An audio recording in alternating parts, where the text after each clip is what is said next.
What's your favorite character in the series? If you played 3, is it Oddsock, Toggle, Swoop, or Sackboy? Yeah, not those guys. Sorry, no, no offense, but I wasn't a massive fan of those. And it wasn't even the character design so much as just the awkwardness of sharing the stage with Sackboy or Girl. That didn't quite click for me. So in LittleBigPlanet 2, it'd have to be Clive Hanforth. He's an odd sock, if you think about it. He's just a very strange character, and I love that about him. Also, he was voiced by Barry, who is Siobhan's partner.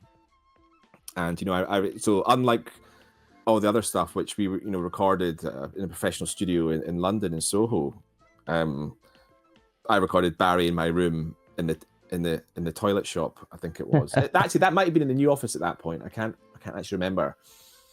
But yeah, it was Barry, and Barry's a pal, so it's just I've got it's just funny, someone you know. And then Barry's not, even though he's not a professional voice actor, he has over the years done voice acting in numerous games just as a result of someone who's been working in games for since the early 90s, I think. So wow. he's been around a while.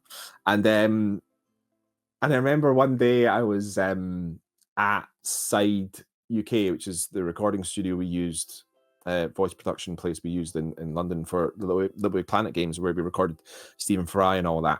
And I can't remember why I was there, but I was there. And I think this is maybe. Oh no, it was when I was recording for Tearaway, probably. And I was inside, and then Barry walks in, and I'm like, Barry, what are you doing here? And he's like, oh, I'm recording Clive for LBP3. And I just remember, and he was getting paid. Oh my goodness. He was not paid for his work on Clive Hanforth and LittleBigPlanet 2. That was all that I'm aware of. So I've got a fond memory of that. I was always I quite enjoyed Da Vinci in LBP2 as well. I just liked that there was this doddery old man. It was it was fun. So they're my favorite 2 characters from 2. In the first game, probably. So I think so I did a lot of the gibberish in both games. Some of them are like abstract sound kind of musique concrète style, but like some of them are vocalizations, and it's mainly me. If they're not like animals or whatever.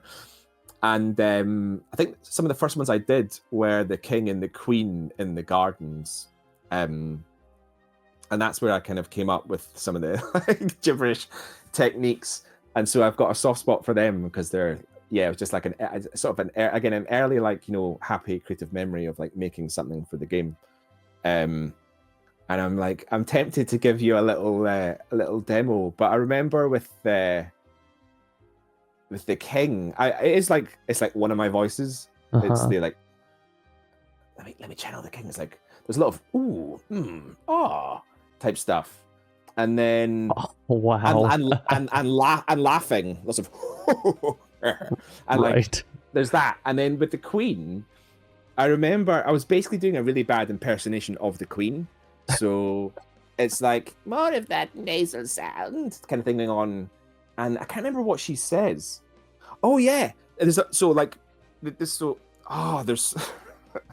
many ridiculous stories. There's a video on my YouTube channel where I think it's publicly shared. It's a video I made for after we did sorry, my brain's all over the place at this moment. I'm trying to work out how to explain this. On LittleBigPlanet 2, we had the cutscenes, and those were voiced. But then, this is just me being a pedant. Like, I insisted that we couldn't have spoken word on top of the speech bubbles in the game. Because my whole thing was like, look, if you're going to add voice to the cutscenes, that's great. I'm down with that.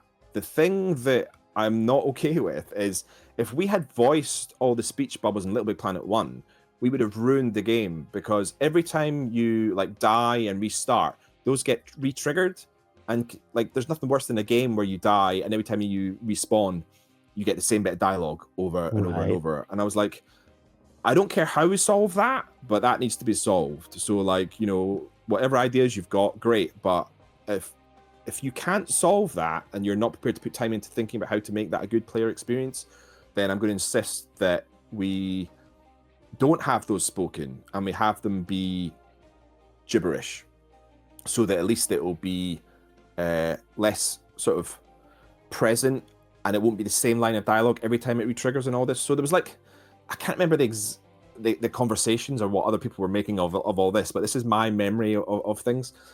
And so we ended up in this, even at the time it was ridiculous, and I knew it was ridiculous, but we ended up in this weird place where we had spoken dialogue in the cutscenes, but we had gibberish during gameplay.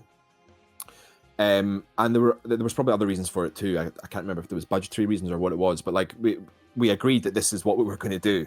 But then it created this ridiculous situation where, because the spoken lines had to be localized, and so we'd created this accidental corner we'd backed ourselves into, where that therefore meant that all of the gibberish had to get localized too, because otherwise you'd have one actor speaking in French and then the English language actor in the gibberish, and it would clash.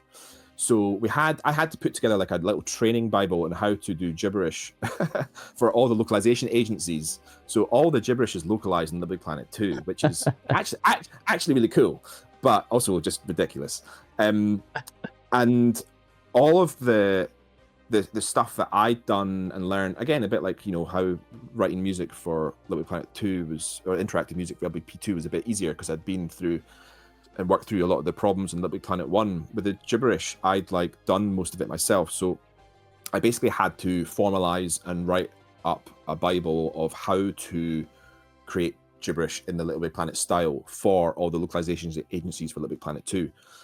And one of the techniques I have is I actually like write a script for the characters to speak, but then like you kind of mumble. I hate the word mumble because it's not really accurate of what you do, but it's really important that you're not just making random sounds, because that doesn't come across as speech or like communication. So having a sentence to read, it gives you a shape to perform, and you can like perform the the shape of the sentence. And so there are, if in that video that I've got on my YouTube channel, there's a moment where I've got the actual script that the voice actor, I think it's Da Vinci, is performing, and so you can kind of read what he's reading in his mind, and then you can hear how he's turning it into gibberish, which is so cool. And he was actually the best out of all the actors. The reason that why he's in that example, I think Robbie Stevens, the actor's name was, he's like, you can hear how the sounds he's making match the shape of the sentences he's reading, but they're not the words that he's reading. And that's a technique I developed for LittleBigPlanet 1. And there's one particular moment in the loop for the Queen where she's saying cucumber sandwiches, because apparently that's what the Queen, you can, if you go to like obviously she's dead now, I don't know if you still do this, or if it was like her preference, but like cucumber sandwiches is like this like stereotype of what you would get at the Queen's garden party, and with the crusts cut off.